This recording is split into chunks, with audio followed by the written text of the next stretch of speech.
अस्सलाम वालेकुम। Lecture 80 start करते हैं जी।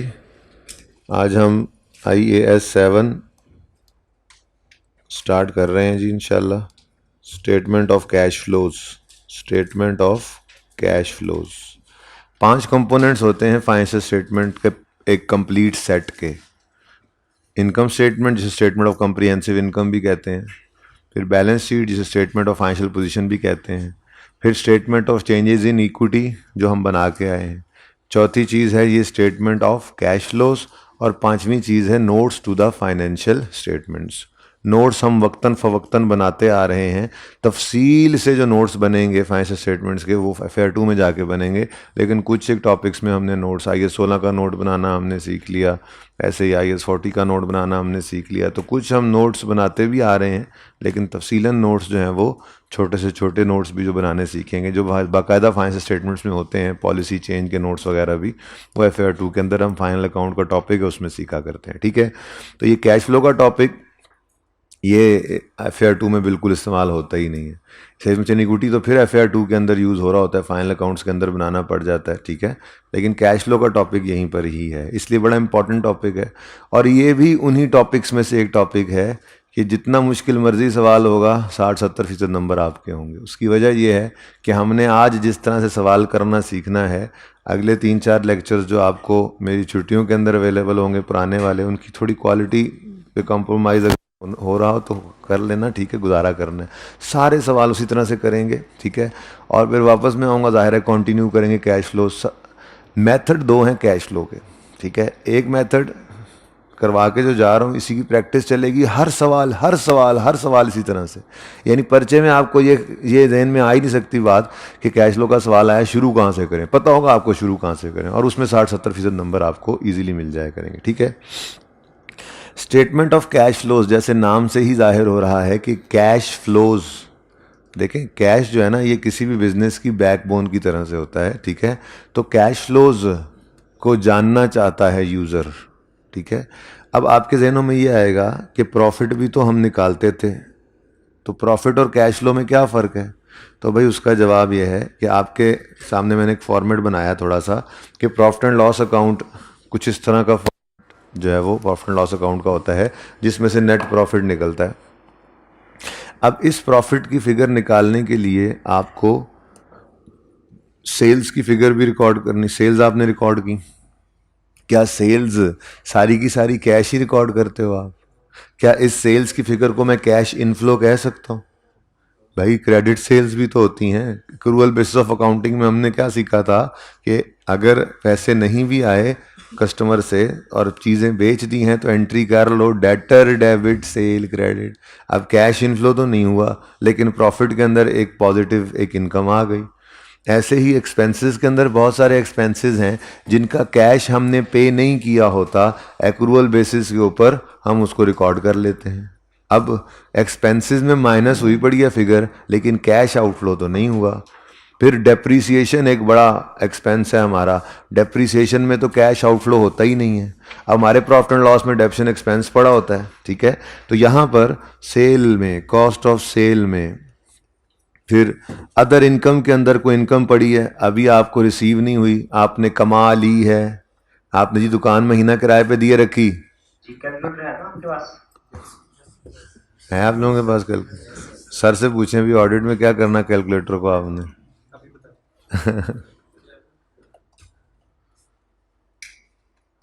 भाई ये जल्दी कर लें, आज मेरे पास बिल्कुल बस सही है। अच्छा जी, तो अदर इनकम में आपने क्या रिकॉर्ड किया हुआ है कि जी किराया कमा लिया आपने, रेंट कमा लिया, रिसीव नहीं हुआ, आपने एंट्री पास कर ली, rent receivable debit, rental income credit.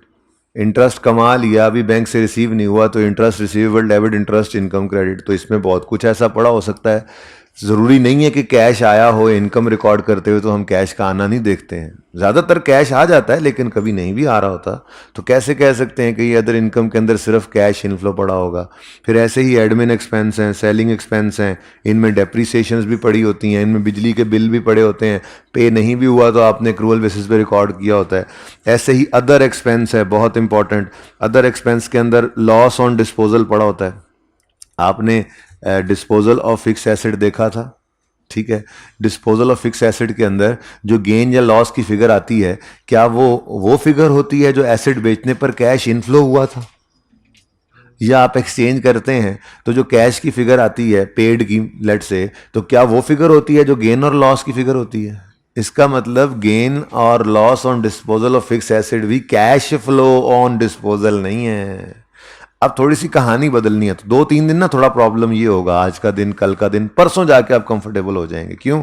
क्योंकि आज तक जो चीज़ भी आप देखते थे, आप इनकम स्टेटमेंट में income expense income expense income expense इस तरफ भाग रहे होते थे। आज इनकम एक्सपेंस वो दे रहा होगा, आप कहोगे नहीं मुझे cash flow, cash inflow, cash outflow, cash inflow, cash outflow दो। ये थोड़ा सा फर्क है, बात समझे हो? ठीक है। तो अदर एक्सपेंसेस के अंदर लेट से लॉस ऑन डिस्पोजल पड़ा है, अदर इनकम में गेन ऑन डिस्पोजल पड़ा है। ये गेन या लॉस, ये कैश इनफ्लो या कैश आउटफ्लो नहीं है, ये तो गेन लॉस ऑन डिस्पोजल है। कैश फ्लो बनाते हुए हमें गेन लॉस नहीं चाहिए होगा, हमें cash inflow on sale of fix asset चाहिए होगा। ठीक है। एसेट खरीदने के ऊपर एंट्री होती है, एसेट जब नया खरीदते हैं, एसेट डेबिट कैश क्रेडिट, हमें ये कैश की फिगर चाहिए होगी, एडिशन कितना हुआ है फिक्स एसेट में। तो हमने इस स्टेटमेंट को बनाते हुए कैश इनफ्लोज और कैश आउटफ्लोज को देखना है। ठीक हो गया? और सही है। जैसे फाइनेंस कॉस्ट है, फाइनेंस कॉस्ट मतलब इंटरेस्ट एक्सपेंस। आपको याद है बोरिंग कॉस्ट का टॉपिक? नहीं भी इंटरेस्ट पे किया होता था, साल का एंड रहता था, एंट्री करते थे interest expense debit, interest payable credit. इसका मतलब जो इंटरेस्ट एक्सपेंस यहां नजर आ रहा है इनकम स्टेटमेंट में, वो इंटरेस्ट पेड नहीं, फर्क होता था। आपको इंटरेस्ट का अगर लेजर याद हो, आज बनाएंगे भी सही, आज तो नहीं, खैर 2-3 सालों बाद जाकर आएगा, लेकिन इंटरेस्ट का लेजर, इंटरेस्ट एक्सपेंस के लेजर में क्या होता था जी? ओपनिंग पेएबल, फिर interest expense for the year. जब मैंने आपको सिखाया था कि अगर लोन की प्रिंसिपल अमाउंट, इंटरेस्ट रेट और डेट गिवन हो तो पहले एक्सपेंस की फिगर निकल सकती है। एक्सपेंस इस तरफ आता था, कैश डेबिट साइड पर आता था और क्लोजिंग आ रहा होता था।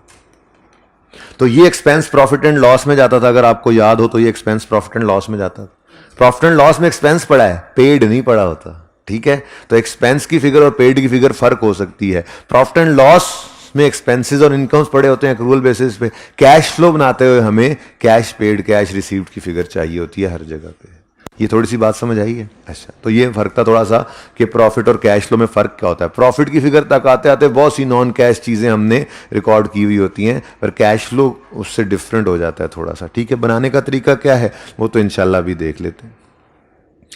स्टेटमेंट ऑफ कैश फ्लोज को स्टैंडर्ड ने 3 सेक्शंस में डिवाइड किया हुआ है। बेसिकली ये 3 सेक्शंस जो हैं, ये 3 सेक्शंस एक्टिविटीज के हिसाब से। ठीक है। कोई भी बिजनेस जो है, कोई भी बिजनेस, उसको आपको पता है चलने के लिए पैसे रिक्वायर्ड होते हैं, ऐसे ही है? बोलो, बिजनेस चलाना है तो पैसे चाहिए ना उसके लिए। ठीक है। अब वो पैसे जो बिजनेस ने अरेंज करने हैं उसको कहा जाता है उर्फ आम में, ये बिजनेस को फाइनेंस किया गया। कहते हैं ना फलां काम करना है, फाइनेंसिंग कहाँ से कराओगे? सुनने में आता होगा, है फाइनेंस कराएं। कहाँ से फाइनेंस किया? अब्बा जी ने फाइनेंस कर दिया यार, ये काम मैंने शुरू किया, मुझे अब्बा ने फाइनेंस कर दिया। बड़े भाई ने फाइनेंस किया यार, मैंने ये कारोबार शुरू कर दिया। क्या मतलब? फंड्स कहाँ से अरेंज किए? तो बिजनेस की सबसे पहली एक्टिविटी मेरे ख्याल से होनी चाहिए, वो क्या है? Financing activity. क्या है जी? फाइनेंसिंग एक्टिविटीज के अंदर हम ये देखते हैं कि बिजनेस के पास पैसा जो बिजनेस चलाने के लिए इस्तेमाल हो रहा है वो कहाँ से आया वो ओनर्स घर से लाए, कैपिटल इंजेक्शन, या वो बैंकों से लॉन्ग टर्म के लिए लोन लिया हुआ है? बात समझ रहे हो? ठीक है। क्या इसमें क्या हो सकता है जी? नॉर्मली कैपिटल या लॉन्ग टर्म लोन्स। ठीक है। फिर जब फाइनेंसिंग हो जाती है, बिजनेस के पास पैसे आ जाते हैं, तो फिर बिजनेस उन पैसों को इन्वेस्ट करता है नॉन करंट एसेट्स के अंदर। क्या मतलब? लैंड खरीदा, बिल्डिंग बनाई, प्लांट लगाया, ये क्या है? नॉन करंट एसेट्स के अंदर इन्वेस्टमेंट। बिजनेस करना है ना, ठीक है। तो इन्वेस्टिंग एक्टिविटीज करता है फिर बिजनेस, इन्वेस्टिंग एक्टिविटीज। नॉर्मली ये कोई एग्जॉस्टिव लिस्ट नहीं है, नॉर्मली जो चीजें आ सकती हैं ना इसके अंदर, मैं वो आपके साथ शेयर कर रहा हूं। ठीक है। इन इन्वेस्टिंग एक्टिविटीज वाले सेक्शन के अंदर हम एडिशन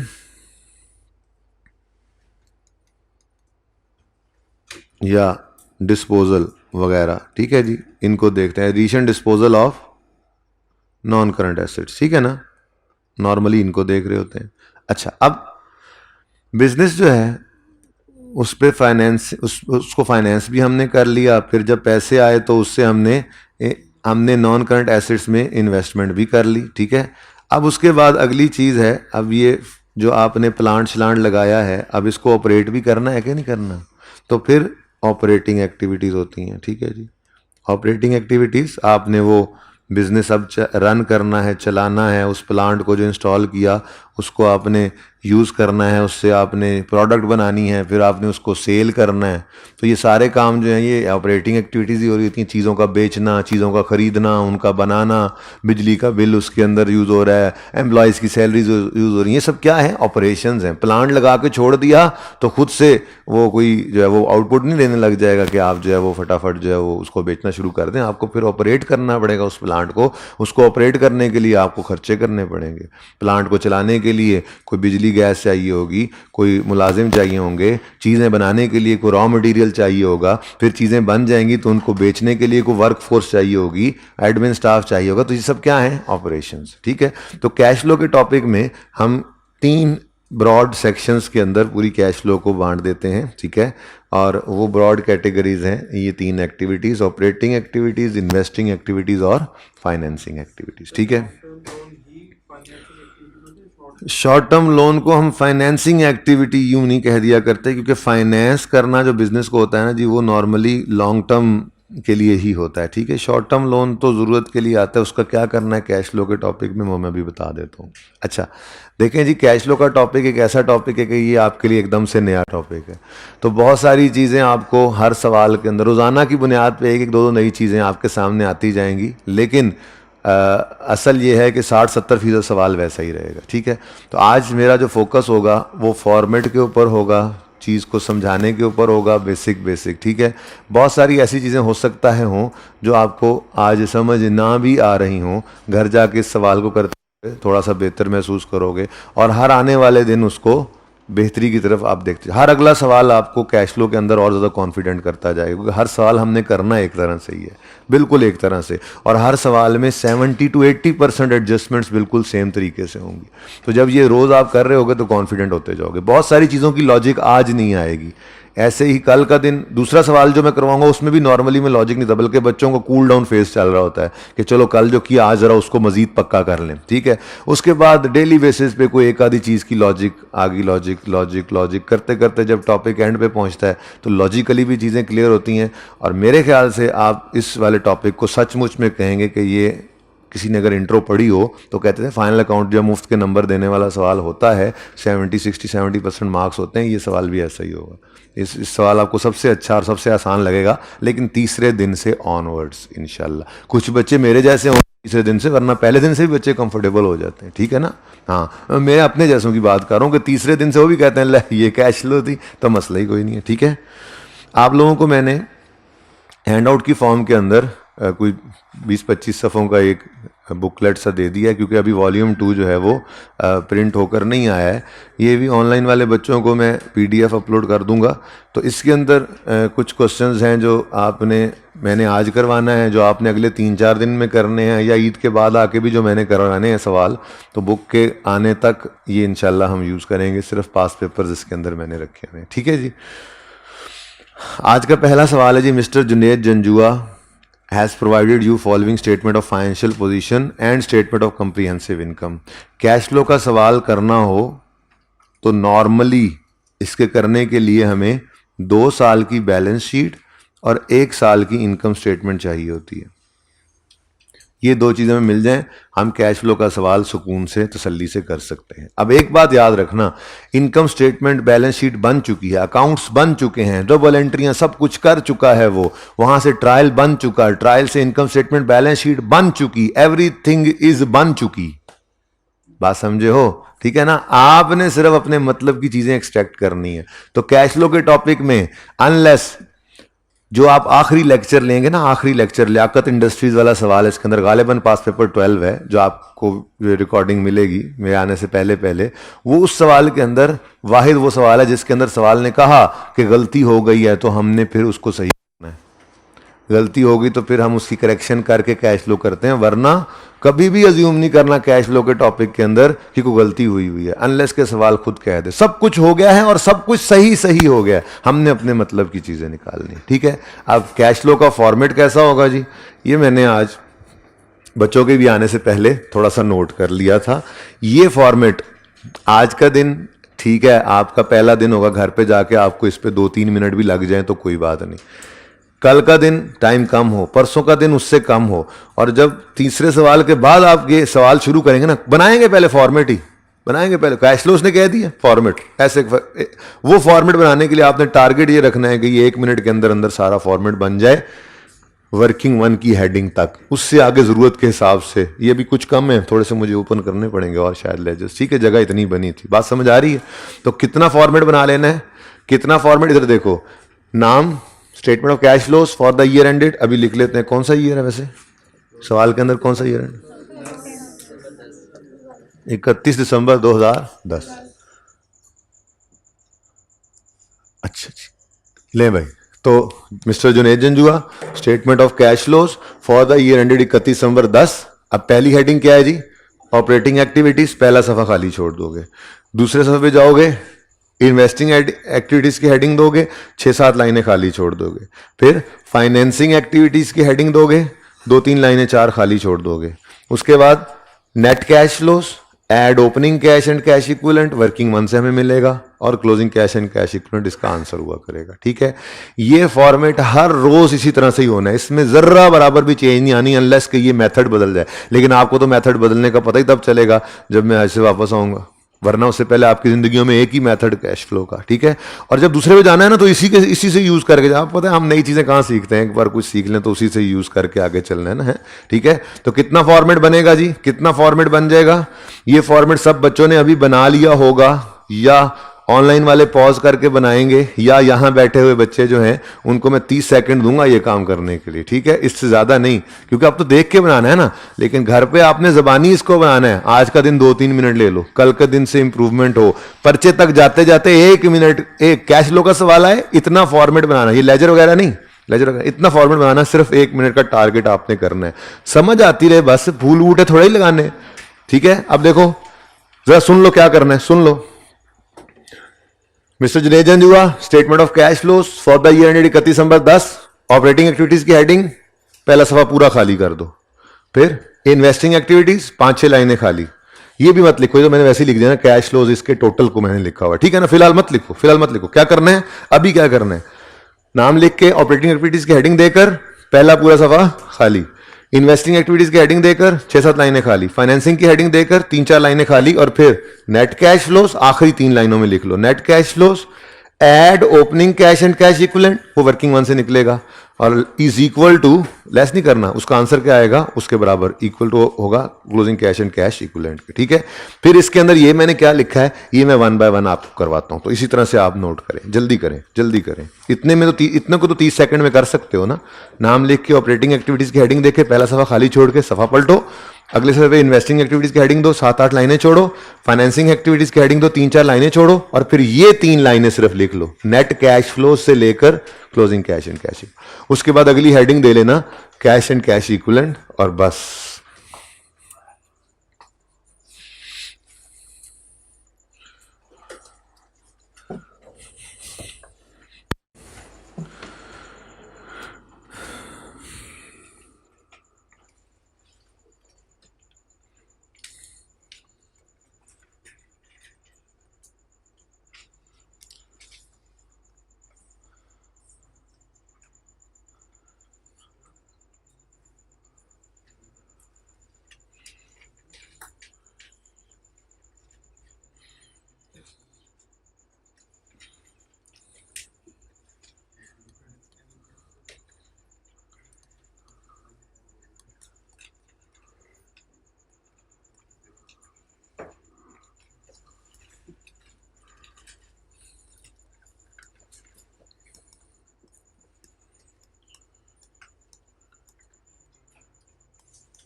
जी बन गया फॉर्मेट। अब इधर ले आए जी आमिर भाई कैमरा। जी बच्चों, अब उसूल क्या है कैश फ्लो का सवाल करने के, ये हमारे अपने उसूल हैं, ठीक है। पहला उसूल, कैश फ्लो का सवाल करने का पहला उसूल, जिन जिन, ये वो वाले जिन नहीं है, जिन जिन आइटम्स के ओपनिंग या क्लोजिंग बैलेंसेस आ रहे हैं, उन उन आइटम्स के लेजर ओपन करेंगे। यानी कि पूरे सवाल भाई ओपनिंग क्लोजिंग सिर्फ बैलेंस शीट आइटम्स के आते हैं, ये पता है ना। इनकम स्टेटमेंट में सिर्फ क्लोजिंग बैलेंसेस उठ के आते हैं, ओपनिंग नहीं होते उनमें से किसी आइटम के। तो जिन जिन के ओपनिंग या क्लोजिंग आ रहे हैं, उन के लेजर्स ओपन करेंगे, सिवाय cash and cash equivalent items के और वर्किंग कैपिटल आइटम्स के। अब ये क्या बलाएं होती हैं? कैश एंड कैश इक्विवेलेंट के अंदर कैश, इसका मतलब होता है कैश और कैश से मिलती जुलती चीजें, कैश और कैश से मिलती जुलती चीजें। इसमें क्या कुछ हो सकता है जी? इसके अंदर बजाते खुद बकलम खुद कैश इन हैंड हो सकता है, ठीक है, और कैश एट बैंक भी हो सकता है।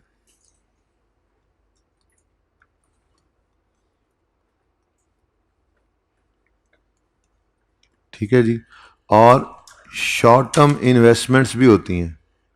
शॉर्ट टर्म, पूरा ही लिख देता हूं, शॉर्ट टर्म इन्वेस्टमेंट्स क्या मतलब?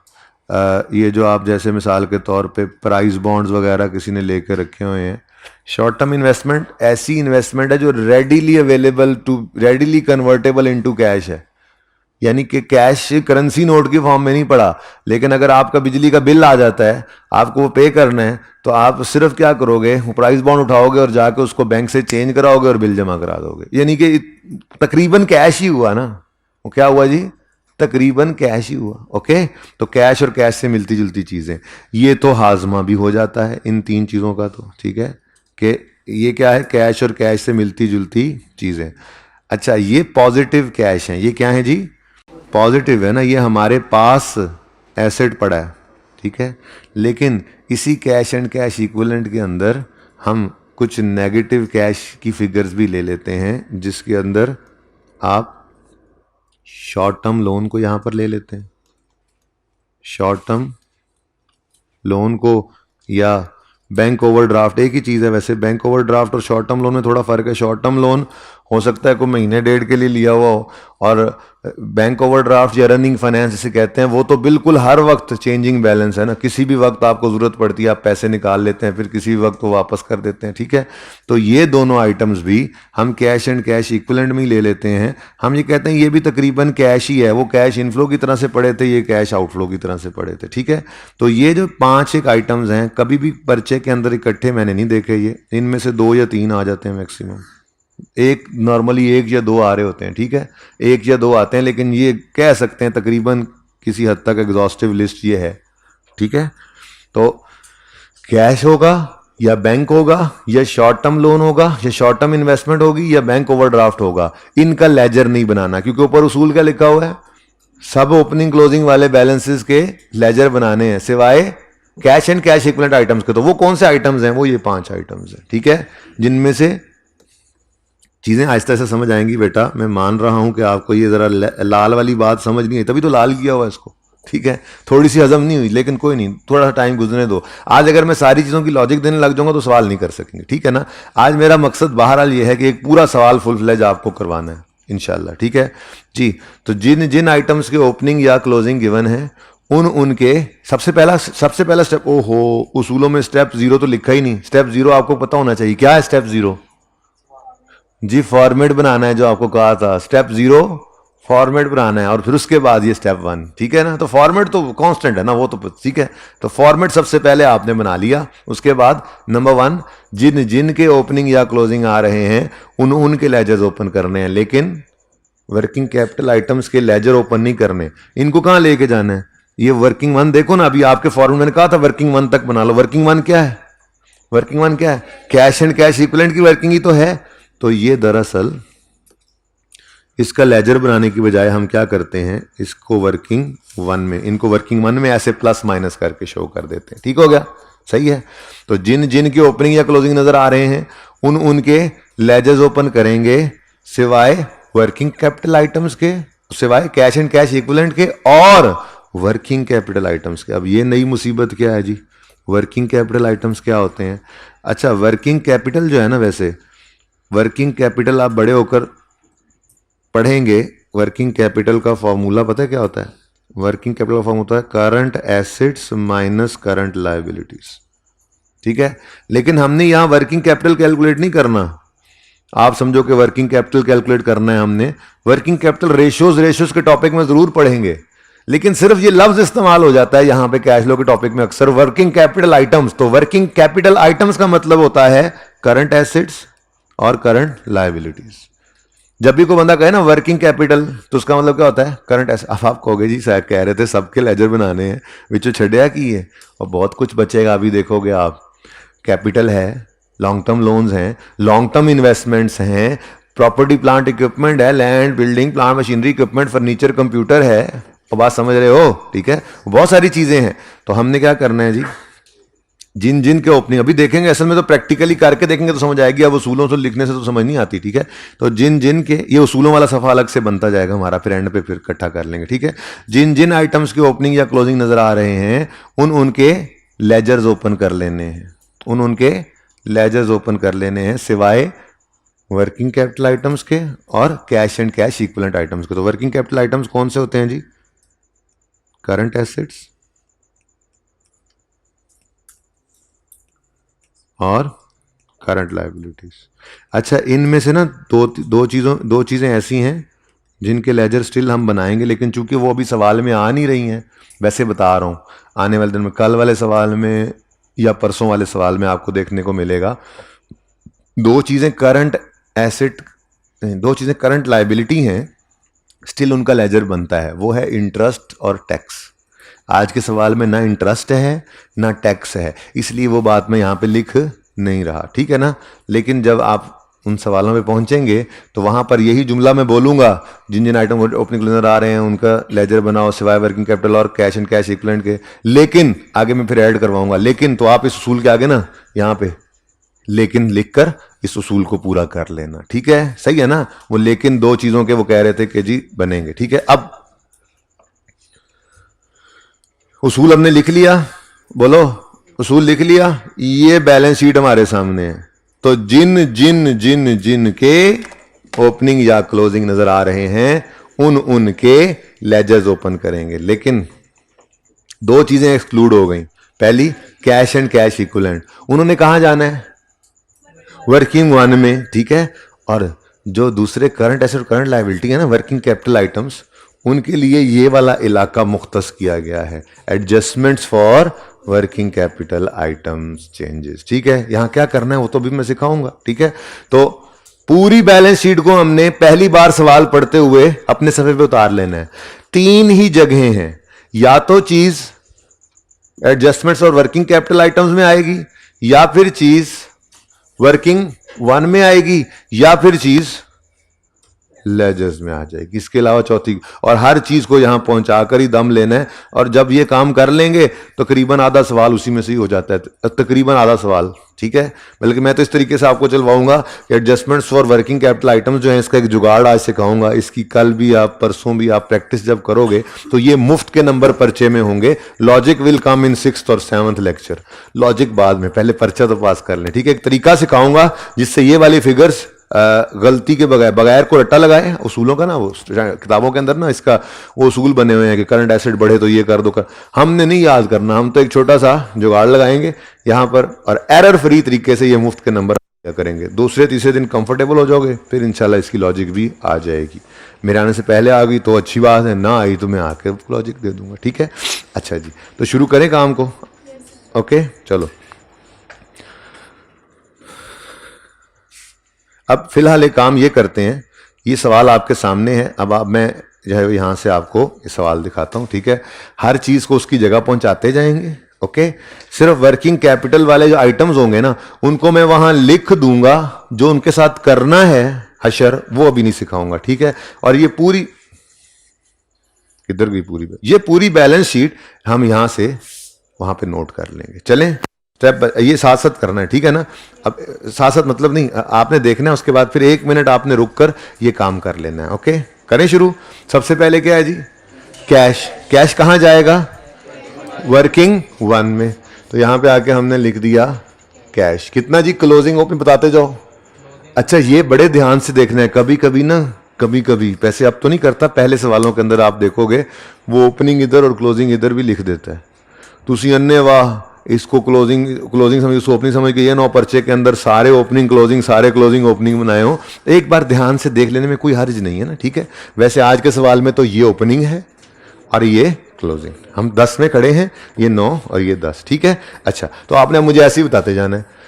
32 और 145 थाउजेंड्स में करूंगा सवाल, सिर्फ रिक्वायरमेंट में मैं लिख दूंगा रुपीज इन थाउजेंड्स, ठीक है जी।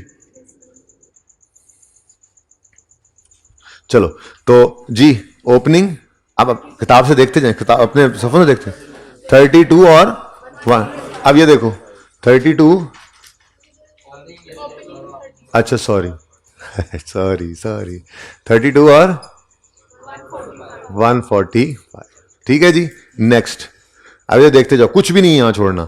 अकाउंट रिसीवेबल्स ब्रैकेट में लिखो डेटर्स, डेटर्स डेटर्स तो कैश एंड कैश इक्विवेलेंट में जाएंगे, लेजर बनेगा, ये तो करंट एसेट है, बस ये थोड़ा सा पक्का करना है आज हमें, ठीक है ना। तो डेटर क्या है, करंट एसेट है ना, तो ये वर्किंग 1 में भी नहीं जा सकता, इसका लेजर भी नहीं बनेगा, ये कहां जाएगा, ऑपरेटिंग एक्टिविटीज में, वो एडजस्टमेंट वाले खाने में, ठीक है। अब ये जो पूरा सफा आपने छोड़ा हुआ है, इसकी प्लानिंग कैसे करें, इसकी प्लानिंग ऐसे कर लें कि ऑपरेटिंग एक्टिविटीज की हेडिंग दी हुई थी ना, हमेशा याद रखना कैश फ्लो आपकी प्रॉफिट बिफोर टैक्स से शुरू होगी, इसके अलावा किसी दूसरी चीज से शुरू नहीं होगी। प्रॉफिट बिफोर टैक्स आपकी कैश फ्लो का स्टार्टिंग। दूसरा मेथड जब देखेंगे जब आएगा, अभी तो आपकी जिंदगी में मेथड ही एक है, कैश फ्लो बनाने का तरीका ही एक है। अच्छा वो आसान है, पहले वो इसलिए नहीं करा रहा कि मुश्किल सीख लो तो आसान, फिर आसान और ज़्यादा आसान लगता है, ठीक है ना। तो हम ये, और ये मशहूर तरीका भी यही है, ज़्यादातर अकाउंटेंट्स इस्तेमाल भी यही करते हैं। बहरहाल बहरहाल कहाँ शुरू करोगे आप, प्रॉफिट बिफोर टैक्स से। उसके बाद adjustments for non cash item की हेडिंग देकर 5-1 लाइनें छोड़ देना और फिर अगली हेडिंग दे लो जिसके अंदर फिर ये लिखना है। तो जल्दी कर लो, ये काम भी जल्दी कर लो, शाबाश। ऑपरेटिंग एक्टिविटीज की हेडिंग दी हुई है ना, बोलो। इसमें सबसे पहली हेडिंग दो, adjustments for non cash items, PBT लिखकर, प्रॉफिट बिफोर टैक्स लिखा हुआ था पहले ही, अच्छा जी। Profit before tax, operating activities की हेडिंग दी, लिखा प्रॉफिट। मैंने कहा था सिर्फ हेडिंग दो, आप लोगों ने बाकी भी सारा नोट कर लिया, बड़े तेज हो आप लोग हैं। कैसे लाइनें छोड़ी, अब मैंने साथ साथ करवाना था जी। प्रॉफिट बिफोर टैक्स के बाद adjustments for non cash item क्या होता है समझाऊंगा, जाहिर है अभी इसी सवाल में करेंगे। इसके नीचे 5-1 लाइनें छोड़कर अगली हेडिंग दें, adjustments for working capital item changes, ठीक है। और बाकी सफा भी फिलहाल नीचे खाली रहने दें। आखिर में 3 लाइनें आपने लिखनी है, ये 3 लाइनें, 4 लाइनें एंड पे छोड़नी है बस, वो जब देखेंगे जब बारी आएगी। तो फिलहाल चलने दो, बस ये जरा लिख लो ताकि मैंने जो यहाँ पे चीजें पहुंचानी है तो वो लिखने की जगह आपको मिल जाए, ओके। और ये हमेशा ऐसे ही करेंगे आप। पहला सफा जो ऑपरेटिंग एक्टिविटीज को होगा उस पर लिखोगे PBT, adjustment for non cash 4-5 लाइनें खाली, एडजस्टमेंट फॉर वर्किंग कैपिटल 4-5 लाइनें खाली, एंड पे ये 3 लिखकर फॉर्मेट खत्म हुआ करेगा, लेकिन वो 1 आध दिन में, ठीक है। फिलहाल तो हमने ही लिख दिया, एडजस्टमेंट फॉर नॉन कैश लिखकर छोड़ दिया, ठीक है। शुरू करें जी, चलो चल रहे थे हम, अच्छा भला। सबसे पहले क्या है जी, कैश। सवाल तुम जरा इधर थोड़े से नजदीक आ जाओ, मेरा पेट्रोल बच जाएगा, बड़ा महंगा हो गया आजकल जी। सवाल सही नजर आ रहा है सबको, अच्छा जी। कैश 32 और 145 ओपनिंग और क्लोजिंग कहां चला जाएगा, वर्किंग वर्किंग वन में। नेक्स्ट क्या है जी, डेटर्स। अकाउंट रिसीवेबल ब्रैकेट में आपने लिख लिया होगा डेटर्स। डेटर्स ना तो कैश और कैश से मिलती जुलती चीज है, ना ही ये लेजर वाला आइटम है, बल्कि ये तो वर्किंग कैपिटल का आइटम है, करंट एसेट है। इसको कहां ले जाएंगे?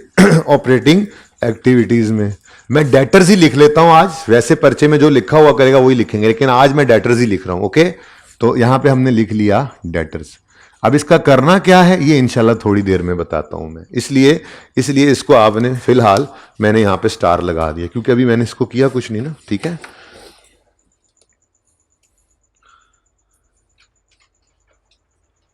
ओके। नेक्स्ट क्या है जी, लॉन्ग टर्म इन्वेस्टमेंट। क्या है जी, लॉन्ग टर्म इन्वेस्टमेंट तो वर्किंग वन में आएगी ना।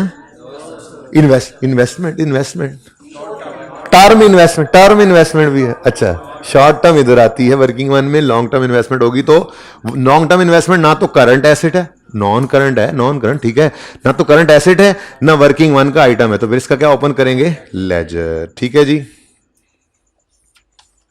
तो लॉन्ग टर्म इन्वेस्टमेंट्स,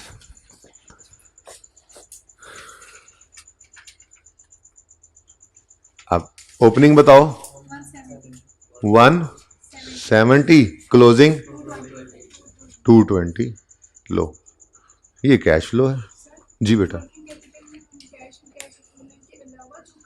जी जाहिर सी बात है, वो तो मैंने इसीलिए पहले मैंने नाम इसलिए इसका लिया ताकि कैश और ये 5 चीजें अलग कर दूं और उसके बाद कहूं करंट एसेट्स और करंट लायबिलिटीज। ठीक है ना, उसके बाद जाहिर सी बात है तीन जगह बनाई। नेक्स्ट इन्वेंटोर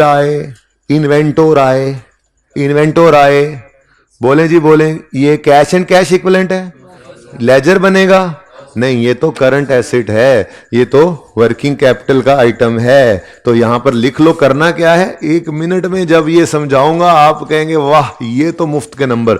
और ये ऐसे पर्चे में करना नहीं है जैसे आज कर रहा हूं, वो तो अभी सिखाया नहीं ना ये काम, वरना पर्चे में जब ये आइटम्स आएंगे तो जो चीज सिखानी है ना वो साथ के साथ इसको यहां पे करके ये नंबर लेते हुए सवाल पूरा होगा। कैश फ्लो के 20-30% मार्क्स उसमें से वैसे ही आ चुके होंगे हमारे, सिर्फ सवाल को पुट करते हुए। यहां क्या करना है वो जब सिखा लूंगा तो फिर कल से ऑनवर्ड जो सवाल आपको मिलेंगे उसमें साथ साथ ही करेंगे। सवाल में जैसे ही पढ़ा डेटर है, जो करना है वहां पे फिगर्स देकर यहां पे करके ही आगे बढ़ा करेंगे। ठीक है, लेकिन फिलहाल जरा तरतीब के साथ जरा चीजें 1 बाय 1 सीखे ना, सारी इकट्ठी कैसे सीख सकते हैं। नेक्स्ट क्या है, प्रीपेड। ये क्या है, नॉन करंट एसेट होता है। Prepaid insurance non current asset होता है, बोलो नॉन करंट एसेट होता है ना। प्री पेमेंट एक्रूवल्स में से निकलती थी, करंट लायबिलिटीज करंट एसेट्स में रखते थे, करंट एसेट है। कैश एंड कैश इक्विवेलेंट भी नहीं है, लेजर वाला आइटम भी नहीं है, तो ये स्टार वाला आइटम है। फिलहाल आज ये स्टार्स हैं हमारे, ठीक है। ले आओ इधर।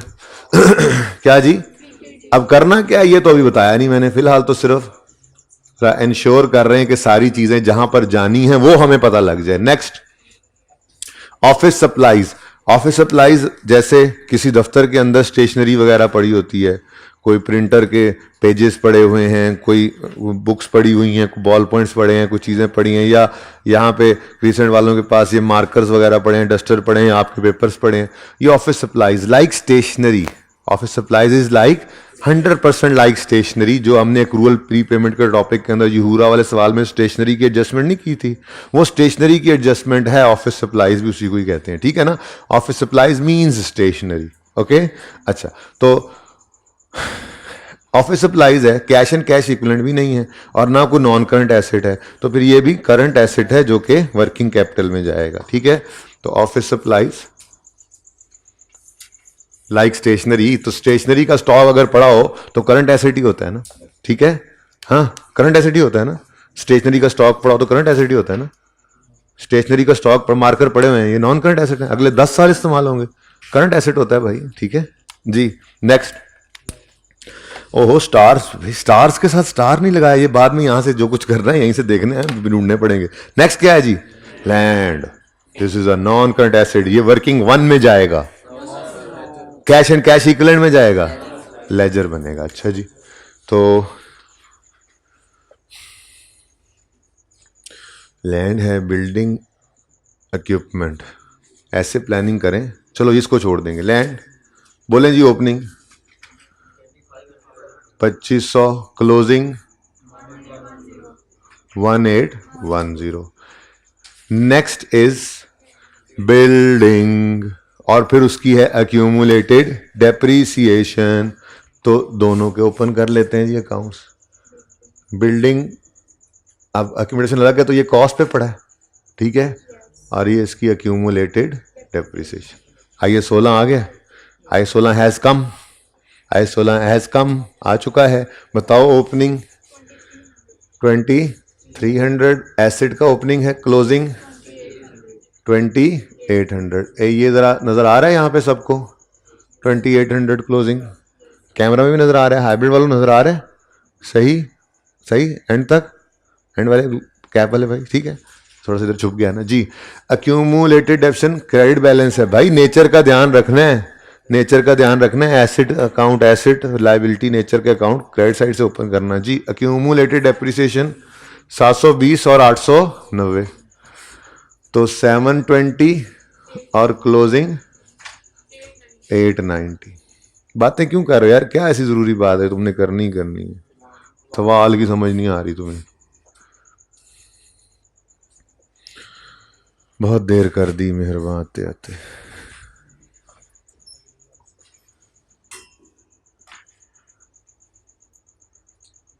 देखो तुम्हारे लिए अब मैं ये नया लेजर बना रहा हूँ, सिर्फ तुम्हारे लिए मैंने मिटा के बनाया लेजर। ये स्टार तुम इसके मैं इधर गाल पे स्टार दूंगा जी, जितना टाइम से आया ना।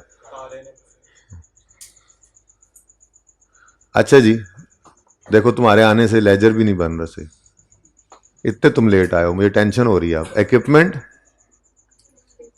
ब्रॉड डाउन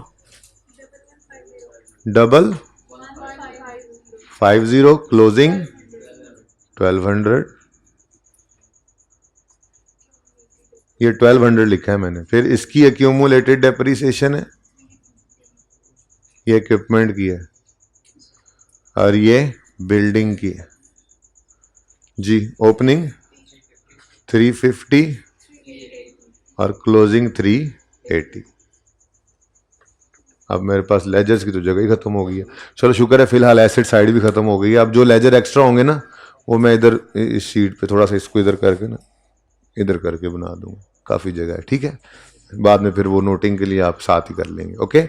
अच्छा जी, बल्कि ऐसे ही कर लेते हैं, अब जगह ऐसे ही बना लेते हैं, ओके जी। नेक्स्ट अकाउंट पेएबल, ब्रैकेट में लिखो क्रेडिटर्स जी बच्चों, क्रेडिटर्स हैं, क्रेडिटर्स वर्किंग वन में ना लेजर बना दें, वर्किंग कैपिटल आइटम है, करंट लाइबिलिटी वर्किंग कैपिटल। आपको क्या पता है जी वर्किंग का, भाई साहब आपको क्या पता, ये अभी शुरू कराया है मैं 7 बजे का आया हूं, मैंने ये फॉर्मेट पहले नोट कर लिया था, असल में समझाना मैंने 7:45 पे शुरू किया था, ताकि आप लोगों के टाइम पे ही समझाऊं। अच्छा जी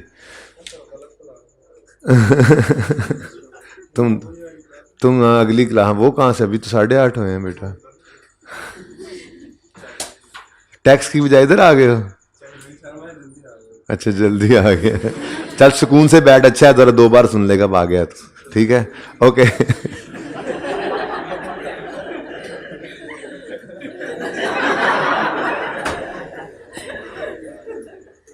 मैं समझा सी मैं कल ही हूं। अच्छा जी चलो जी, सुने सुने सुने, नेक्स्ट सॉरी क्रेडिटर्स लिख रहा हूं, क्रेडिटर्स, ओके, क्रेडिटर्स ही लिख रहा हूं, वरना पर्चे में आपने ऐसे नहीं करना। क्रेडिटर्स कहता है अभी शुरू करा है, हाँ के परेशान में ब्लड प्रेशर लो हो गया भाई का जी क्रेडिटर्स लिख लिए, आगे बढ़ो। लेकिन ये स्टार है, स्टार, जल्दियां देखिए, स्पीड ने चेक की है मेरी तुम।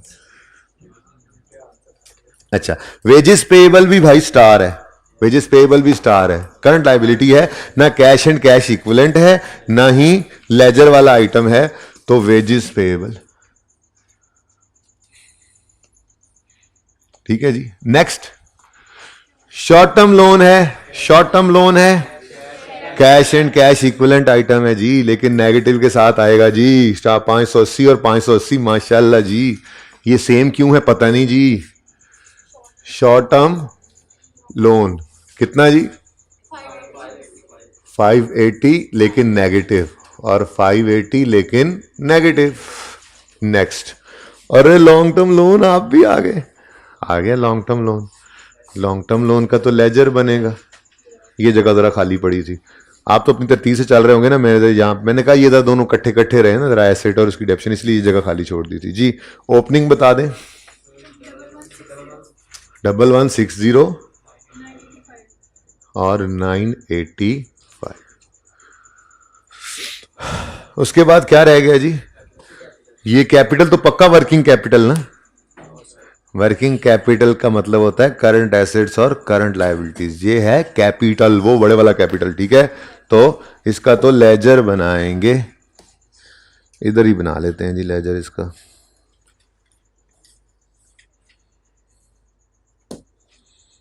अल्लाह करे आपको पसंद आ जाए ये लेजर।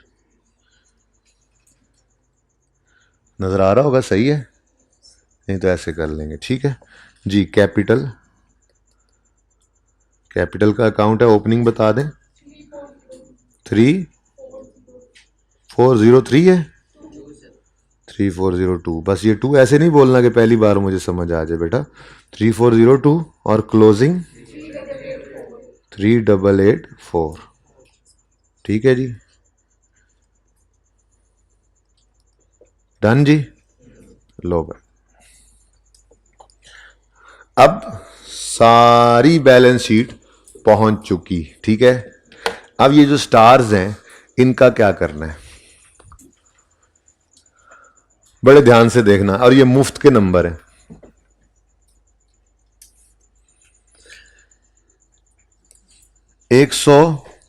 डेटर जो है 104 से बढ़कर 280 हो गए, ऐसे ही है। उसके बाद अगला स्टार इन्वेंट्री है, 200 से बढ़कर 424 हो गई। प्री पेमेंट है 36 से कम होकर 24 हो गई। ऑफिस सप्लाईज है 7 से बढ़कर 14 हो गई। लाइबिलिटी है 263 से कम होकर 158 हो गई। फिर लाइबिलिटी है 24 से बढ़कर 40 हो गई। तो ये एसेट्स और लाइबिलिटीज हैं, कोई कम हो रहा है कोई बढ़ रहा है, कोई कम हो रहा है कोई बढ़ रहा है। आप किताबों के अंदर जो है आपको उसूल लिखा हुआ मिलेगा, ठीक है।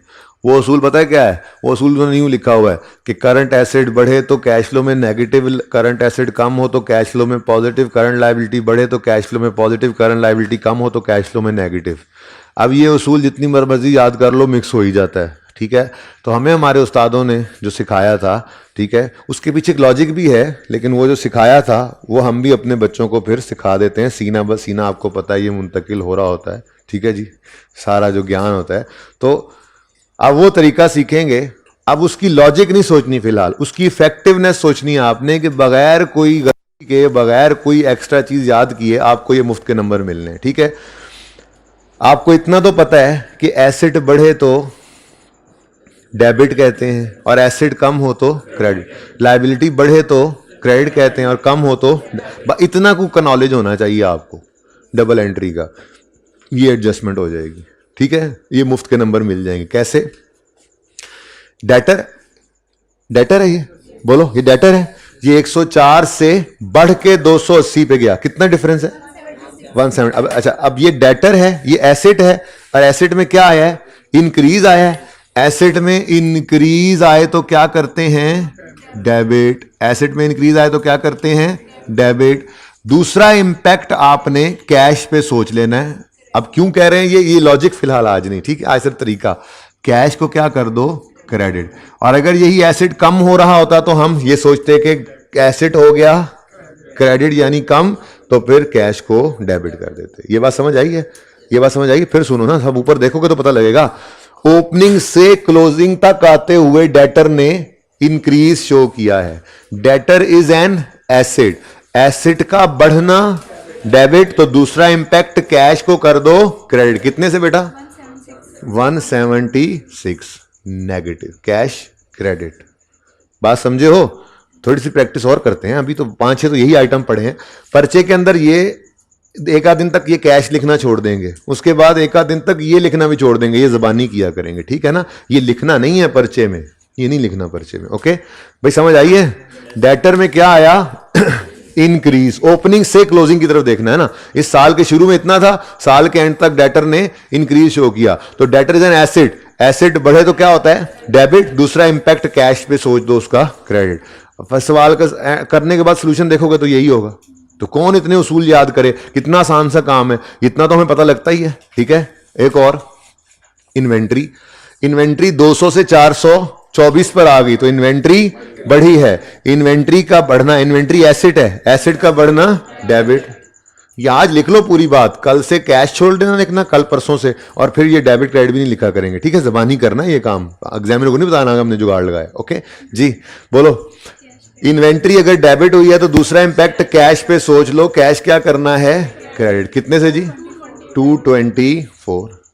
अब देखो मैं अभी सवाल का डाटा लिख रहा हूंगा, लेकिन कैश फ्लो रिक्वायरमेंट है, उसमें ये चीजें आना शुरू हो चुकी हैं। नेक्स्ट, अब तेजी से कर लें, तेजी से। प्री पेमेंट क्या है, ये भी एसेट है, बोलो। प्री पेड एसेट है, प्री पेड इंश्योरेंस एसेट है। तो ये 36 से कम होके 24 हो गया, एसेट में कमी आ गई है। एसेट में कमी आए तो क्रेडिट होता है। दूसरा इंपैक्ट कैश पे सोचो, कैश को डेबिट कर लो, 12 पॉजिटिव आ गया कैश फ्लो में। मुश्किल आसान, नंबर मुफ्त के, नंबर मुफ्त के, एरर फ्री तरीका, बगैर कोई उसूल याद किए, बगैर कोई एरर किए। इतना डेबिट क्रेडिट तो आपको पता ही है ना, कि एसेट बढ़े तो डेबिट होता है और लायबिलिटी बढ़े तो, इतना पता है तो बस काम हो गया। Next, office supplies, stationery. Stationery is an asset, stock पड़ा हो तो, इधर देखना, इधर देखना, उधर क्या देख रहा है, इधर मैं पहुंचा हूं, उधर देख रहा है यार। 7,000 से बढ़ के 14,000, एसेट 7,000 से बढ़ गया। एसेट का बढ़ना होता है डेबिट। दूसरा इंपैक्ट क्रेडिट कर दो, 7 नेगेटिव। अब देखो कैश फ्लो में 15 आइटम्स आने हैं, 5-7 तो अभी आ जाएंगे बाद, और ये सवाल पढ़ते पढ़ते किया करेंगे। आज तो मैंने अलग अलग किया ना, पहला दिन था, वरना सवाल पढ़ते आ रहे होंगे। हमें पता है 3 चीजें हैं, 3 जगह हैं। जो लेजर वाला आएगा उसका लेजर ओपन करेंगे, आगे वर्किंग कैपिटल वाला आगे वहां पे जाके ये ट्रीटमेंट कर देंगे, आगे कैश इन कैश इक्विवेलेंट वाला आएगा वो यहां पे लिख देंगे, और जब बैलेंस शीट खत्म करेंगे तो हमारा आधे नंबर हमारे उसमें से 30% 40% मार्क्स आ भी चुके होंगे। ठीक है, नेक्स्ट, खत्म हो गई ये। अब ये सारे स्टार्स को अब भुगता रहे हैं ना हम। ठीक है जी, उसके बाद लायबिलिटी 263 से कम हो गई। लायबिलिटी कम हो तो डेबिट, लायबिलिटी कम हो तो डेबिट। बस इधर से सोचना है, कैश तो इसके बाद सोचना है। लायबिलिटी कम हो तो डेबिट। दूसरा इंपैक्ट कैश को क्या कर दो, क्रेडिट। 105 से नेगेटिव। कुछ भी याद करने की जरूरत नहीं, कोई उसूल देखने की जरूरत नहीं। ठीक है, नेक्स्ट, वेजेस पेबल है, लायबिलिटी है। लायबिलिटी 24 से 40 पे चली गई, बढ़ गई। लायबिलिटी का बढ़ना क्रेडिट होता है, तो दूसरा इंपैक्ट सोच लो कैश पे, कैश क्या हो जाएगा, डेबिट, 16 पॉजिटिव। ठीक है, सही है, लो भाई।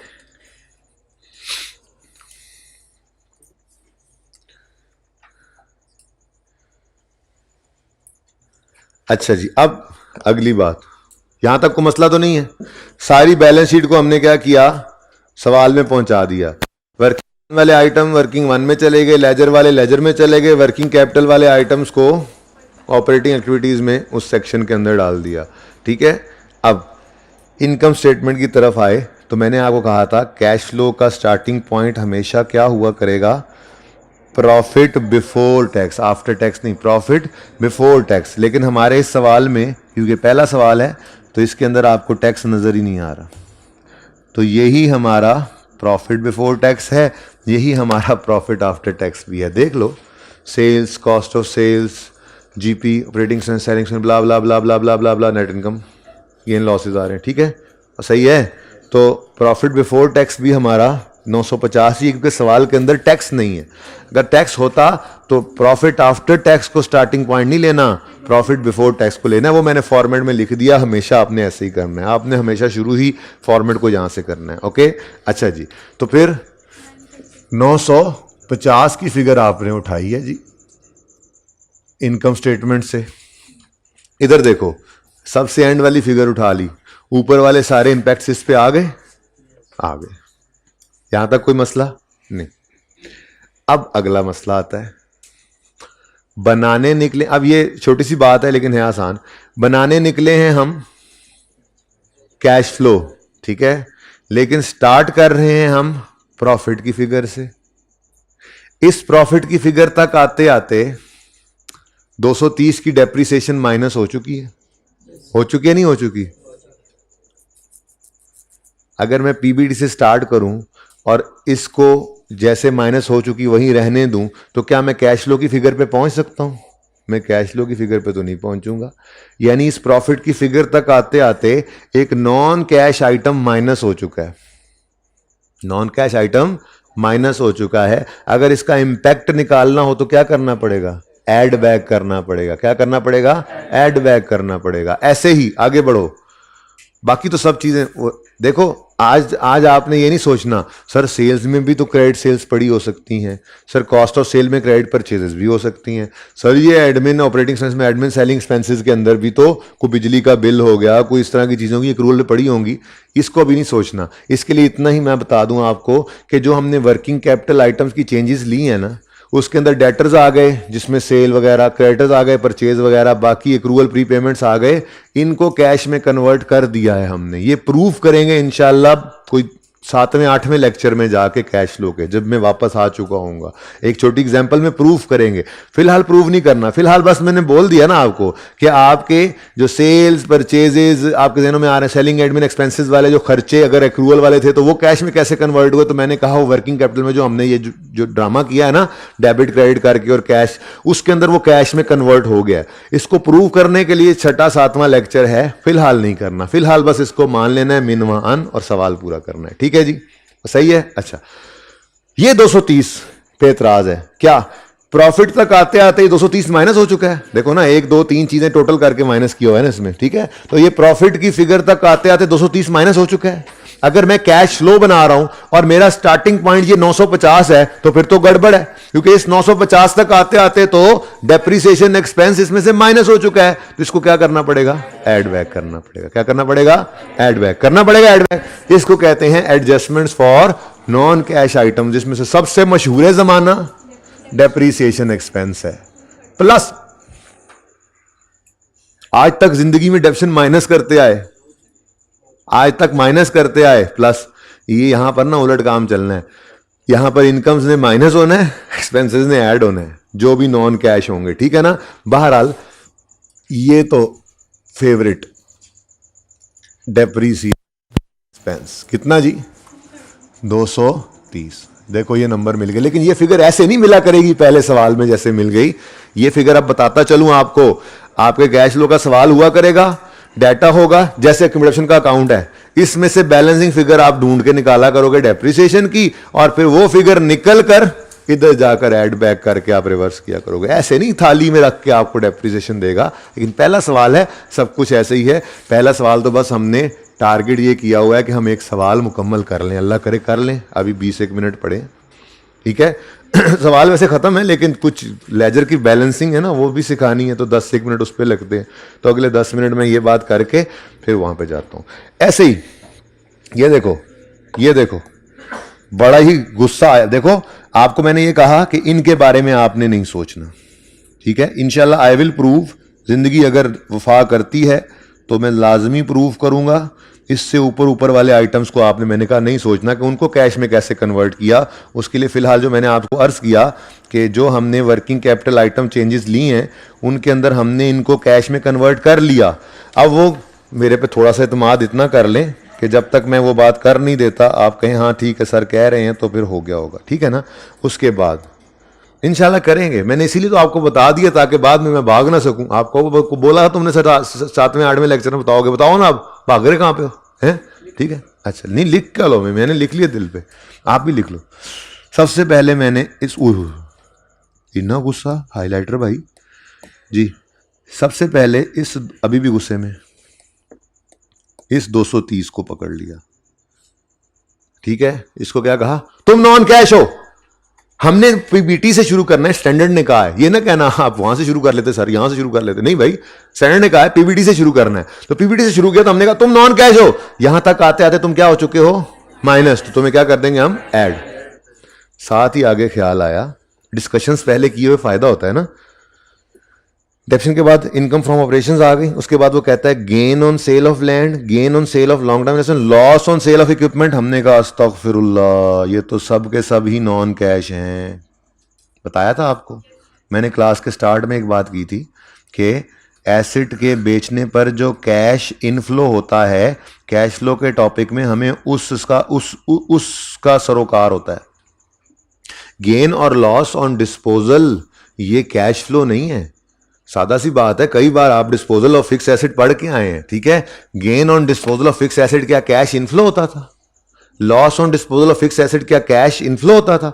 एसेट बेचने पर जो कैश आया वो फिगर गेन लॉस कभी नहीं होती थी, डिस्पोजल की एंट्री होती थी। मिसाल के तौर पे 100 रुपए का एसेट बुक वैल्यू, एसेट की बुक वैल्यू थी 100 रुपए, वो हमारा बिक गया 120 का, तो गेन तो 20 रुपए आया, लेकिन इस ट्रांजेक्शन में कैश इनफ्लो तो 120 हुआ।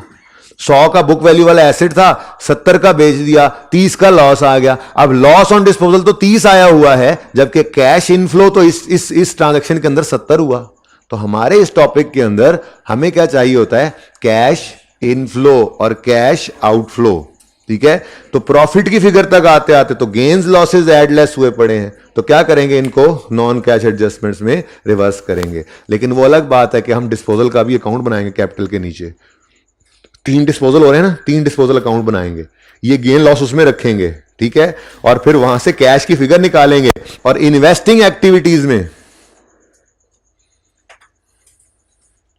ये इन्वेस्टिंग एक्टिविटीज में लिखेंगे डिस्पोजल ऑफ फिक्स एसेट पे कैश इनफ्लो कितना हुआ। लेंगे जरूर हम, पहले गेन लॉस को रिवर्स करके निल कर दिया इंपैक्ट, और फिर हम निकालेंगे कैश इनफ्लो ऑन डिस्पोजल, और वो फिगर कैश फ्लो में।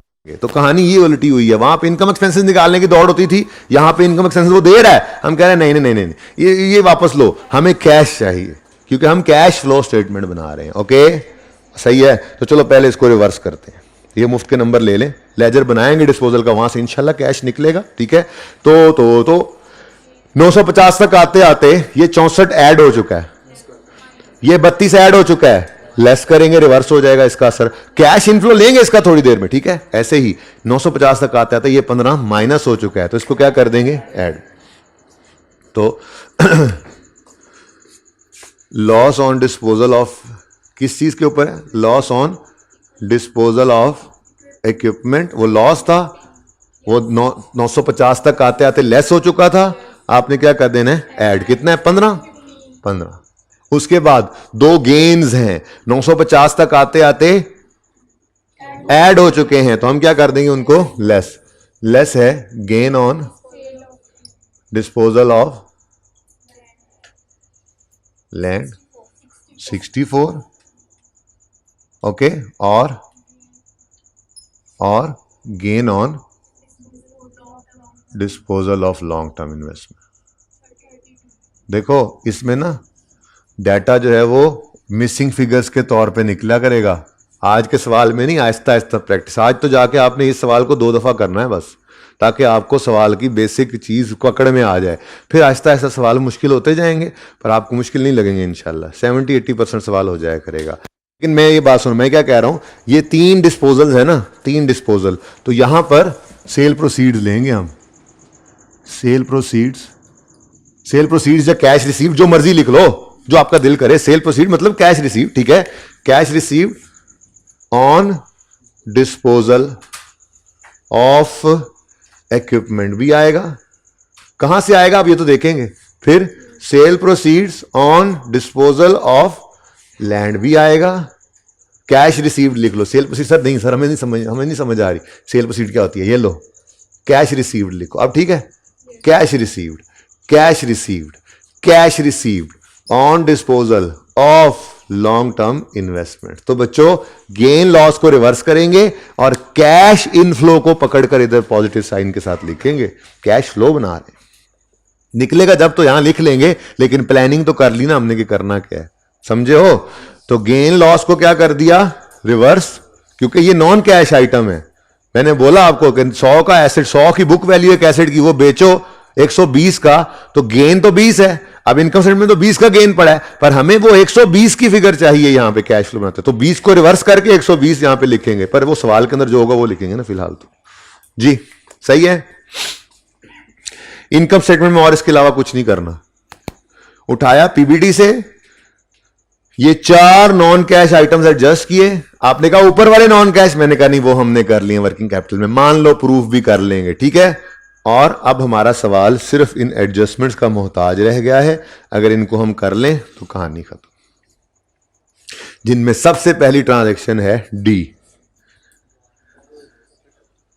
ड्राइंग्स अमाउंटेड टू 568, ठीक है।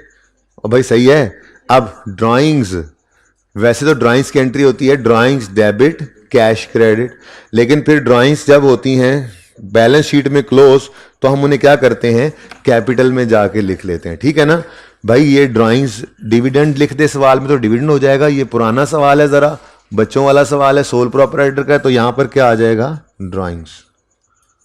ओके जी, ड्राइंग्स कितनी है जी, 568। अच्छा, अब ये 568 की ड्राइंग्स जो हैं, ये इस लेजर में तो आपने पुट कर दी, जो ओपन किया हुआ था। ड्राइंग्स इधर ही आना होता है ना, ठीक है। लेकिन एक चीज यहां पे भी हम लिख कर आए थे फॉर्मेट में, वो क्या है जी, डिविडेंड पेड। अच्छा, डिविडेंड पेड, डिविडेंड ही लिखना है आपने, क्योंकि अब सवालों में डिविडेंड ही आया करेगा। अगर कभी ऐसा हो जाए कि आपने फॉर्मेट में डिविडेंड पेड लिखा हुआ है और आ गया ड्राइंग्स का लफ्ज, तो वहीं पर उसको यूं काट देंगे। परिचय में अगर ड्राइंग्स ही नजर आ गया तो बेशक ड्राइंग्स लिख लेना, लेकिन मैं आपको आदत नहीं डालना चाह रहा ड्राइंग्स के लफ्ज की। मैं चाह रहा हूं आपके फॉर्मेट में आदत हो डिविडेंड पेड की, क्योंकि आप डिविडेंड पेड ही आता है, डिविडेंड क्योंकि स्टेटमेंट इक्विटी भी आ गई है, तो सारा कुछ आपको वैसे ही बता दिया था, तो अब डिविडेंड का लफ्ज ही आया करता है। पर लेट्स से किसी सवाल में ड्राइंग्स दे ही देता है, तो पता तो हो कि ये डिविडेंड सोल प्रोपराइटर में इसी ड्राइंग्स को ही कहते होते हैं, तो इसको काट के यहां पे लिख लो ड्राइंग्स।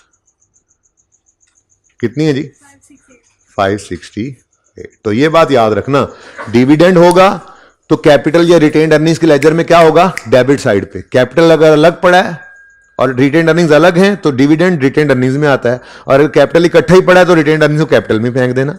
तो अगर डिविडेंड अगर सवाल में आए या ड्राइंग्स आए तो एक कैपिटल के लेजर में डेबिट करोगे या रिटेन्ड अर्निंग्स अलग हो तो वहां पे, ठीक है। और दूसरा ऑपरेटिंग एक्टिविटीज में जो नीचे 3 चीजें लिखी थी ना, less interest paid, tax paid, dividend paid. Interest paid तो आज के सवाल में है नहीं, टैक्स पेड भी आज के सवाल में नहीं है, होता तो माइनस कर देते लेकिन नहीं है। सिर्फ एक चीज है आज के सवाल में, वो है ड्राइंग्स। वो जो डिविडेंड पेड था उसकी जगह पे ड्राइंग्स लिख लो, ठीक है। ठीक हो गया, एक एडजस्टमेंट हो गई भाई।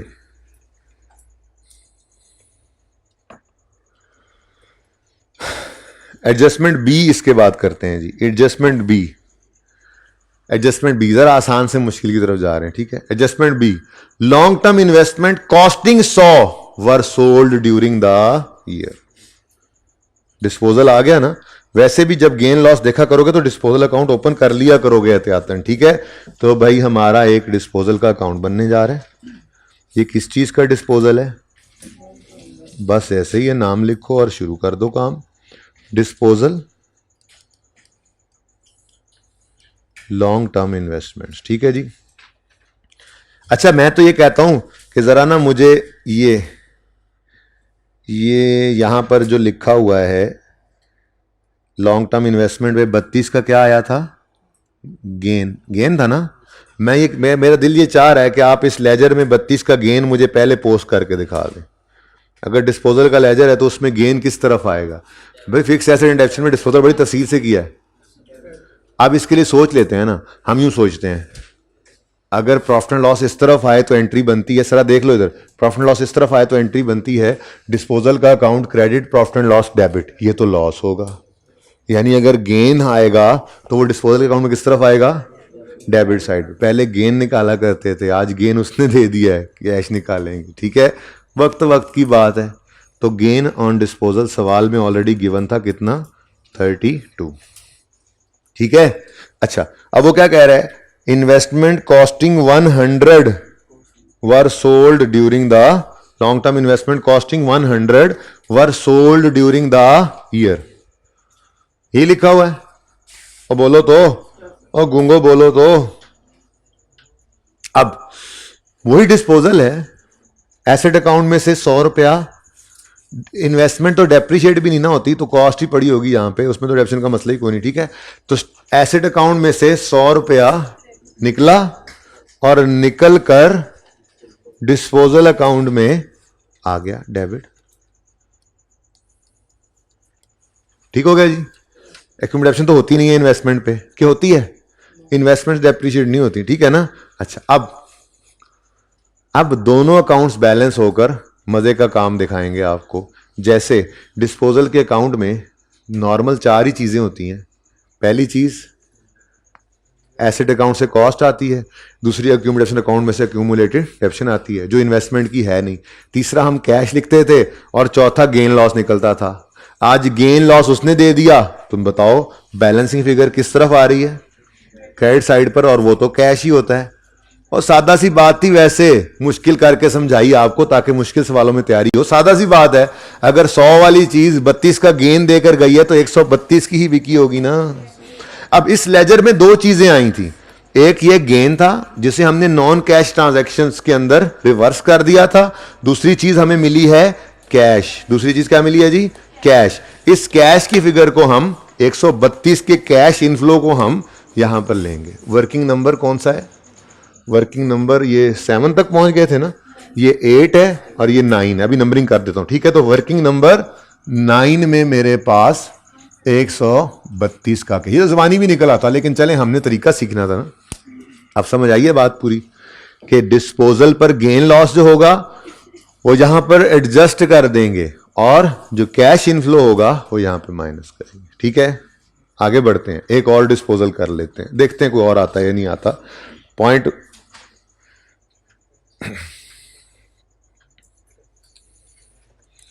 नंबर 8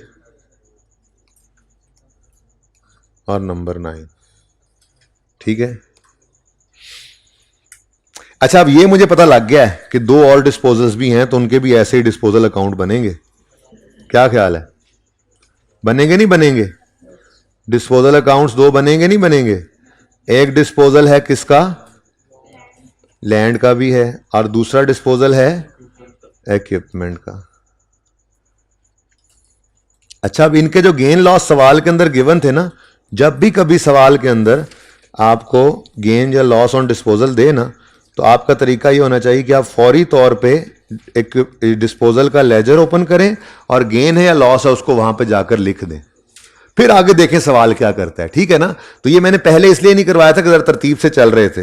ये जैसे ही मुझे ये 3 चीजें नजर आनी थी ना, मुझे चाहिए था कि मैं फौरन गेन या लॉस ऑन डिस्पोजल है तो मतलब डिस्पोजल हुआ है, तो फौरी तौर पे डिस्पोजल अकाउंट बनाना चाहिए था और गेन लॉस उसमें लिखकर फिर आगे सवाल पढ़ना चाहिए था। आइंदा से आप ऐसे करेंगे, लेकिन आज तो पहला सवाल है ना, आज तरतीब में जरा आगे पीछे, आराम आराम से स्टेप बाय स्टेप हम चीजों को समझ रहे हैं, ठीक है। अब लॉन्ग टर्म इन्वेस्टमेंट हो गया 32। लैंड के अकाउंट में अगर 64 रुपए का गेन है तो लैंड के डिस्पोजल के अकाउंट में किस तरफ आएगा? भाई ये नहीं करना आपने कि ऊपर वाले को देख लें, आप दोबारा सोचेंगे, जरा रिवाइज करेंगे। डिस्पोजल के लेजर में क्रेडिट साइड पे प्रॉफिट एंड लॉस आए तो वो तो disposal credit, profit and loss debit, वो लॉस है, ठीक है। ऐसे ही डिस्पोजल के अकाउंट में अगर डेबिट साइड पे प्रॉफिट एंड लॉस आए तो वो होता है disposal account debit, profit and loss credit. हाँ, गेन अगर होगा तो वो, अब ऊपर मैंने चाहती नहीं मारी थी, ठीक है, तो गेन कितना? 60। ऐसे ही अब लॉस के बारे में सोचो, यानी ये जब गेन लॉस आया करेंगे ना, डिस्पोजल अकाउंट फौरन ओपन करोगे और उसमें गेन लॉस को रख दोगे अगर सवाल में दे दे तो, ठीक है जी। 15,000 का लॉस है। अब सोचें जी, डिस्पोजल का अकाउंट हो तो क्रेडिट साइड पर अगर फिगर आ रही है तो डिस्पोजल क्रेडिट हो रहा है, प्रॉफिट लॉस, हाँ अगर लॉस होगा तो ऊपर देख के तो फिर रिवीजन हो जानी थी, वो नकल हो जानी थी, नीचे नीचे वो छुपा लिया था जी। कितना? 15। ये बात समझ आई है? ठीक हो गया, चले। अच्छा, अब ना एक और मजे की बात बताऊं आपको। सवाल के अंदर 2 एडजस्टमेंट्स रहती हैं, एक लॉन्ग टर्म लोन से रिलेट कर रही है और दूसरा इक्विपमेंट से रिलेट कर रही है। मैं सिर्फ एक चीज आपको जरा बावर कराना चाह रहा था कि जब आपको एडजस्टमेंट ने ये 100 रुपया, ओह ये लिखा ही नहीं, ये 100 रुपया दिया, जिसको आपने यहां पर लिख दिया होगा कि ये डिस्पोजल में चला गया, ऐसे ही है ना। अब ये वाला अकाउंट आपका कंप्लीट हो गया, बैलेंस हो गया, ये बैलेंसिंग फिगर निकल आई है, ठीक है। तो अब इस अकाउंट में भी और कोई एडजस्टमेंट नहीं बची। अगर तो ये बैलेंस हो जाए तो अल्हम्दुलिल्लाह, अगर बैलेंस ना हो तो फिर देखेंगे बैलेंस किस तरफ आ रहा है। जब सब चीजें सही हुई हैं तो नॉर्मल जो उस तरफ चीज आया करती है फिर वही अज्यूम करेंगे। जरा लॉन्ग टर्म इन्वेस्टमेंट को बैलेंस करो, 150 डेबिट साइड पे आ रहा है, यानी ये क्या हो सकता है जी? नॉर्मल अजम्पशन लो, फिर सब कुछ सही हो चुका है, वो कर चुका है, हम रीडू कर रहे हैं असल में ये सारा कुछ।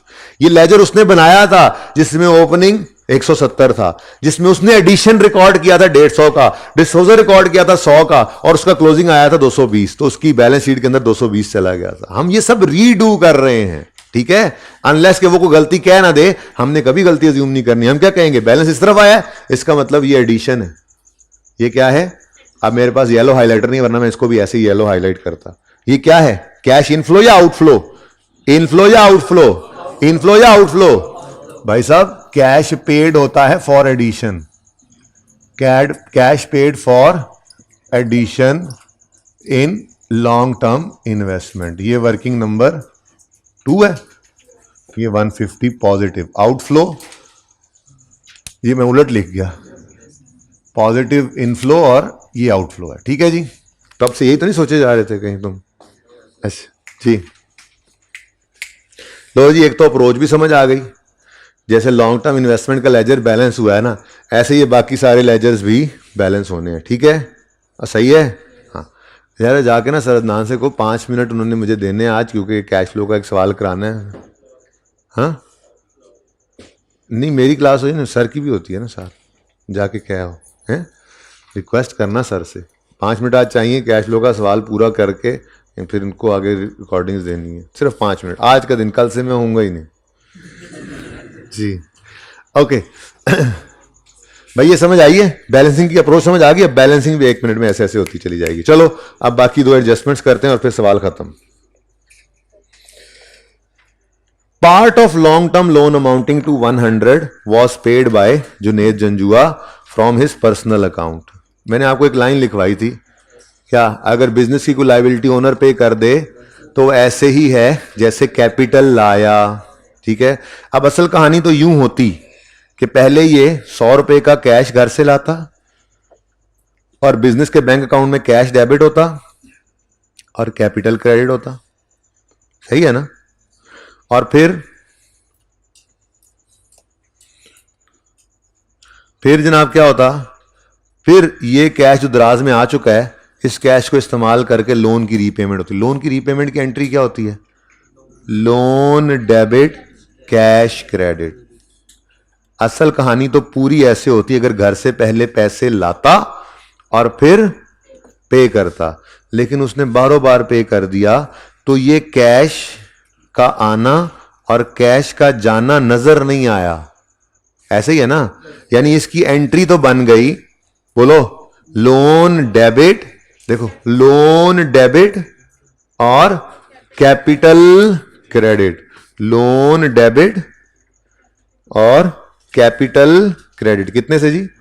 100 से।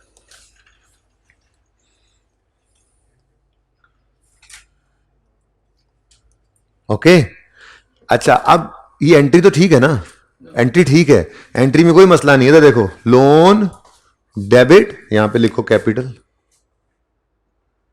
लोन डेबिट और कैपिटल क्रेडिट, बिल्कुल ठीक एंट्री है। लेकिन एक छोटा सा मसला है, ये कैश का आना जाना शो नहीं हो रहा इसमें, जबकि दरअसल डीप डाउन जाकर देखें तो कैश का आना जाना तो हुआ है ना, कैश इनफ्लो भी हुआ है, आउटफ्लो भी हुआ है। अगर इसको कोई बच्चा इग्नोर कर जाता है तो कोई मसला नहीं है, कोई मसला नहीं है, एक आध नंबर मिस हो जाएगा, वरना सवाल पे असर कोई नहीं पड़ना। कैश ने आना है और कैश ने जाना है, तो नेट में कैश फ्लो पे असर नहीं पड़ना, लेकिन यह कि आधा नंबर यहां पे लूज कर सकता है बच्चा। इसलिए याद रखना, जब मैं यहां पर, इधर देखो, यहां पर जब मैं कैश,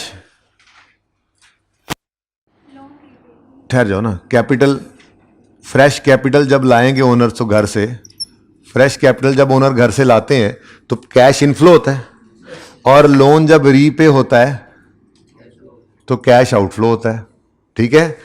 तो ये कैश आउटफ्लो लोन रीपेड का और कैश इनफ्लो, ये भूलना मत, मैं ये कह रहा हूं 100 100, ये ना असल में नजर नहीं आना, एंट्री इसकी इस तरह से होती है अकाउंटिंग के अंदर, लेकिन कैश फ्लो में मिस नहीं करना। अगर ऐसी कोई ट्रांजेक्शन आ जाए और को भूल जाए तो कोई गल नहीं यार, कुछ भी नहीं होता, खैर है, कुछ भी नहीं होता। ओके, एक आध नंबर से कोई मर्ग नहीं हो जाना, सारा सवाल भी तो सही करते हुए आए हो। ओके अच्छा, अच्छा जी, अब मसला क्या है? मसला है बैलेंसिंग्स का। पहले बैलेंसिंग करना शुरू करते हैं। ये लेजर बैलेंस हो चुका है, बोलो हो चुका है बैलेंस? ये लेजर बैलेंस करो, सारे लेजर बैलेंस करो जल्दी जल्दी। ये लेजर बैलेंस करो। 690 इधर आ रहा है, डेप्रीसिएशन होगी। पहली बात है लैंड डेप्रीशिएट होता ही नहीं है। दूसरी बात, ये तो अकोमोडेशन वैसे ही अलग रख रहे हैं, तो एसेट अकाउंट में तो कॉस्ट आनी चाहिए थी। तो नॉर्मल अजम्पशन क्या लेनी चाहिए फिर? एसेट बिका होगा जी, डिस्पोजल है। ठीक है, अब एसेट अकाउंट में 690 यहां से निकलकर डिस्पोजल के अकाउंट में जाएगा। हमारा डिस्पोजल अकाउंट पहले से ही तैयार खड़ा है, मुंह खोले खड़ा है जी। कितना? 690 लैंड से आ गया। अब डेप्रिसिएशन तो है नहीं, बताओ बैलेंसिंग फिगर क्या आ गई? आसान है या मुश्किल? मुश्किल सिर्फ ये है कि आज आप 2 दफा इसको कर लो जाके, एक दफा। ये इंशाल्लाह बहुत आसान हो जाएगा, और लॉजिक्स हर रोज इंशाल्लाह आती जाएंगी। जी बोलो। 754 का कैश इनफ्लो हुआ। अब ये देखो, गेन को रिवर्स कर चुके थे नॉन कैश में। 754 के कैश को आप यहां पर ले लोगे। 7 लैंड वाला है 754। कौन सी वर्किंग में निकाला आपने? वर्किंग 10 में। ठीक है, ये इनफ्लो है, गेन रिवर्स्ड, कैश इनफ्लो ले लिया। सही है, आगे बढ़ो, बैलेंस करते आओ। लॉन्ग टर्म लोन को बैलेंस करो। बैलेंसिंग फिगर को निकल रही है 75। किस तरफ? यानी कि मजीद कुछ रीपे हुआ है लोन। नॉर्मल अजम्पशन नहीं, नॉर्मल अजम्पशन जो नॉर्मल चीज इस तरफ आती है। क्यों? गलती तो उसने कही कोई नहीं हुई। तो अगर सब कुछ हमने लिख दिया तो फिर इधर बैलेंस आ रहा है, तो ये क्या हो सकता है? Probably loan repaid. क्या हो सकता है जी? Loan repaid. तो ये 75 का लोन जिसने सिर्फ लिख दिया, कोई नहीं, एक आध नंबर मिस होगा। मैं तो ये कह रहा था कि 100 को भी लोन रीपेमेंट के अंदर शो कर दो, ये मैंने कहा था। कोई भूल जाए तो कोई बात नहीं जी। वर्किंग नंबर 4 से ही आपने निकाला, तो ये आ गया 175। आउटफ्लो, लोन रीपे हुआ है, आउटफ्लो। बिल्डिंग डिस्पोज कोई नहीं हुई, जल्दी बताओ। 500 डेबिट साइड पे, मानो ना मानो फिर एडिशन है। क्यों? और डेबिट साइड पे क्या आ सकता है? तो ये बार बार बैलेंस कर रहा हूं ताकि आहिस्ता आहिस्ता समझ आती जाए। और घर पे 2 दफा करने वाले को कल इंशाल्लाह बहुत फायदा होगा, और परसों तक तो इंशाल्लाह आप इस टॉपिक में फिर बहुत रिलैक्स हो चुके होंगे जी। Addition in cash paid for addition in buildings, कौन सी वर्किंग में निकला जी? ये वर्किंग नंबर 4 में। कितना जी? 500। आउटफ्लो है कैश पेड फॉर एडिशंस। भाई समझ आ रही है? ग्लासेस वाले भाई समझ आ रही है? बैंगनी कपड़ों वाले भाई समझ आ रही है? अच्छा जी। नेक्स्ट बताओ भाई, इसका 170 क्रेडिट साइड पे। और फिर ये क्या हो सकता है? देखो डिस्पोजल तो इसमें है कोई नहीं, तो ये ही होगा।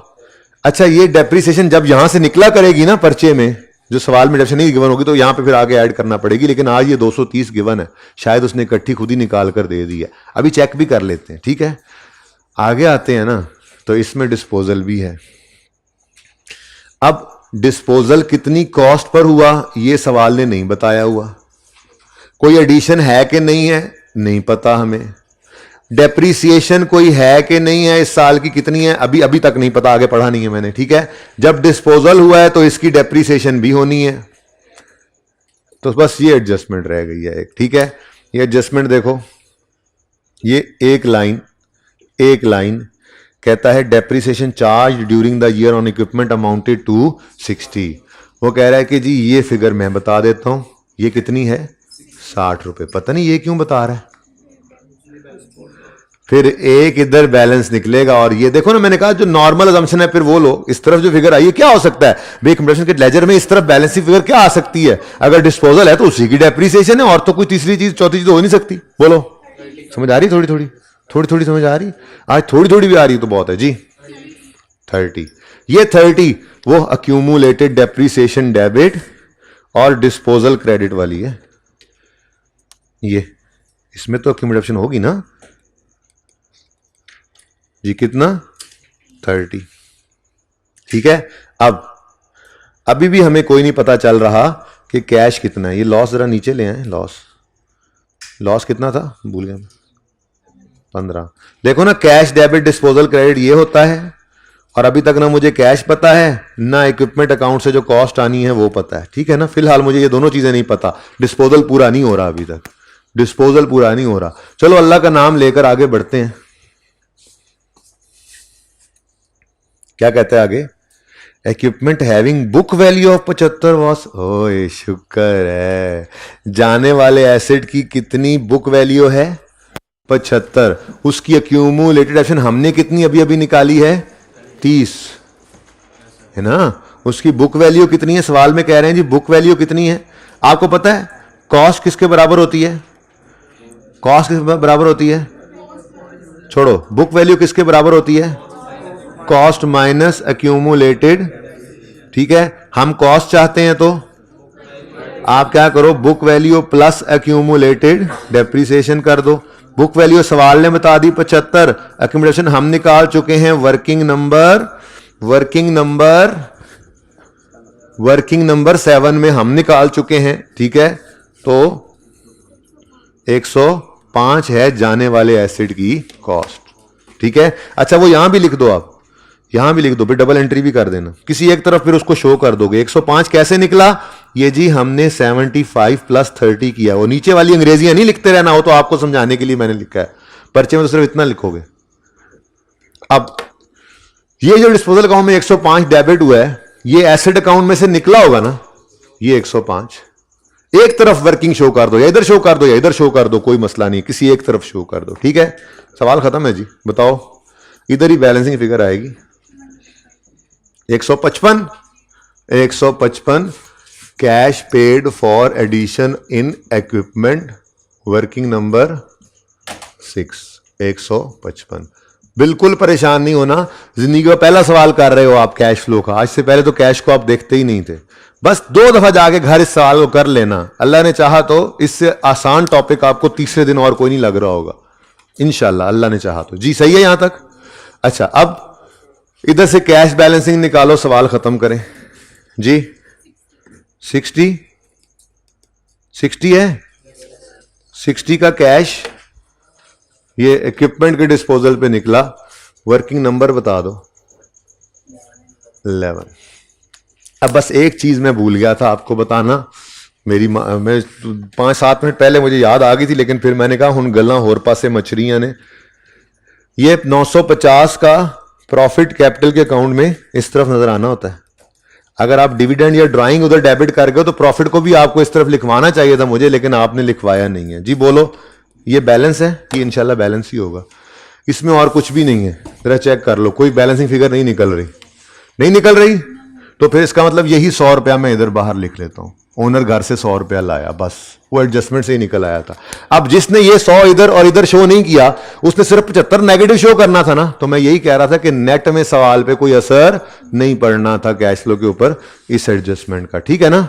अगर मैक्सिमम एक नंबर लूज होना था, क्यों? मैंने यहां पे 100 ऐड किया और यहां पे भी 100 ऐड किया, तो 100 और 175 नेगेटिव, ये नेगेटिव 75 ही आता है ना, ठीक है। मैं कह रहा हूं अगर ये कोई भूल जाता 100 शो करना, तो वो नेगेटिव 75 ही शो करता, तो कैश फ्लो सही हो जाती, एक आध नंबर मिस हो जाता, ठीक है। और सही है, कोई ऐसा लेजर जो अभी तक बैलेंस ना किया हो आपने, सारे हो गए हैं, तो फिर टोटल बताओ इसका। 47 पॉजिटिव है, पॉजिटिव 47 आ गया जी, ए का टोटल हमारा। 2-1 बच्चे और भी चेक कर लिया करो, ये सारे चौधरी बैठे हैं, मुलाजिमीन 2-3 टोटल कर रहे होते हैं, एक मुलाजिम लिख रहा होता है जी। 47 ओके। इस 141 पॉजिटिव या नेगेटिव? पॉजिटिव। अच्छा, ये चलो मैं निकाल देता हूं, 75 नेगेटिव। भाई जल्दी से 2 बच्चे चेक करें, जो 2-3 बच्चे कम अज कम। पॉजिटिव 47 आया ऑपरेटिंग का टोटल, पॉजिटिव 141 आया इन्वेस्टिंग का टोटल, और नेगेटिव 75 आया फाइनेंसिंग का टोटल। अब इधर देखो सारे, 47 प्लस 141 प्लस 75 करना है, वो चूंकि माइनस है तो फिर माइनस हो जाएगा, कितना? 113। अब सबकी पूरी तवज्जो चाहिए मुझे,